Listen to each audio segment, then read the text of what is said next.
This is a sewing tutorial for a statement shirt piece.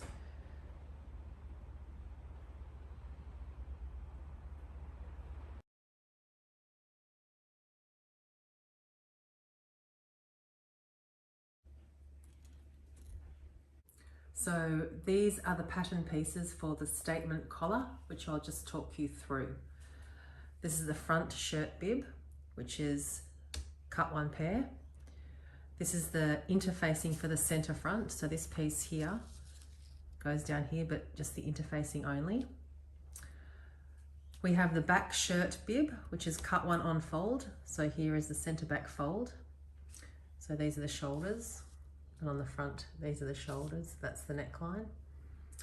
Then we have got the collar. So cut two on fold for the fashion fabric, cut one on fold for interfacing. And we have the collar band here. So cut two on fold, fashion fabric, and cut one interfacing on fold. So whenever you're dealing with fabric that you've cut from a cut one pair, make sure you always fold them out so that you've got a left and a right side. Okay, so you want it to mirror itself.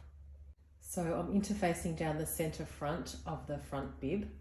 When you're interfacing, obviously make sure that the scratchy side or the fusing side is face down, and interfacing should always be ever so slightly smaller than the fabric that you're fusing it to. So if you put some calico down on top of what you're interfacing and or underneath, it'll avoid the fusing getting onto the ironing board or the top of the iron. So you're going to interface your center front. You need to overlock down the center front on both sides, and then you're going to press your center front across, which will form the spot where you will position your buttons. For the lapel corners, it's really important that both sides are symmetrical and the corners are nice and sharp. So remember, use the hand wheel to put the presser foot down, foot up, rotate, and foot back down, and making sure that you're at the right seam allowance position.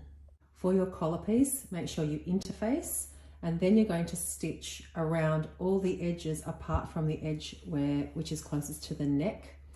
For the points of the lapel, what you'll do is cut the corners so that when you turn them inside out, they're nice and crisp. Use scissors to turn the lapel in so that the right sides are facing outways, and make sure you don't pierce the fabric with the tip of the scissors. So if you turn in your collar the right way, and then just compare that your two lapel points are the same so that they look really accurate and symmetrical. Also make sure you need to press your whole collar now, but make sure that the seam is right on the edge there. It needs to be really bang on or it looks really wrong. So top stitch around your lapel. Make sure your top stitch is on setting number 3. And when you turn the lapel corners, make sure you put your needle down, press a foot up, and rotate around the corners so the stitching is nice and follows the edge of the lapel shape, but it's crisp and clean and symmetrical on both sides. Next, you need to sandwich the collar in between the two collar band pieces. The neck edge of the collar is slightly concaved up. So when you stitch this down, you're going to need to make sure you pin the raw edges together. Also make sure that you have got the center point of the two collar bands and the lapel or the collar marked out, and they all need to match up so that the excess of the collar sits symmetrically. So you can see the pins in place. Now stitch around just the collar band bit. So back tack, so all the way around, and back tack when you get to the edge here. If there's any bulky bits that makes it difficult for the machine to get over, use the hand wheel. Cut off the excess seam allowance just on the corner positions so that when you turn it inside out or the right way around, you don't have excess bulk. So now you need to mark out your buttonhole positions and your button positions. So you can see my buttonhole positions are just indicated with a symbol that looks like an eye, and I just have a mark like this for where my button is going to be sewn on. Normally the center front of a shirt for a male is left over right, and for a female it's right over left. So in this case I've put my buttonholes in a male position, but it doesn't really matter. We're just going with a unisex kind of design, so we'll decide as a class which way we'll go. And with your buttonhole sizing, you need to make sure your buttonhole is the length of the diameter plus the height. So you can see my buttonhole marking in relation to the size or the diameter of the button. And also please make sure you do not use lead pencil like I have for this sample. Use tailor's chalk. I've also top stitched down these self facings. So the button and the buttonholes will hold them in place, but it's better to have it so that it really is firmly in place by top stitching it down as well.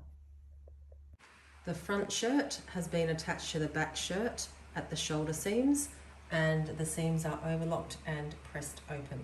So the next step is to attach the collar to the shirt front and back, and keep in mind that the distance from here to here needs to be the same as the distance from here to here.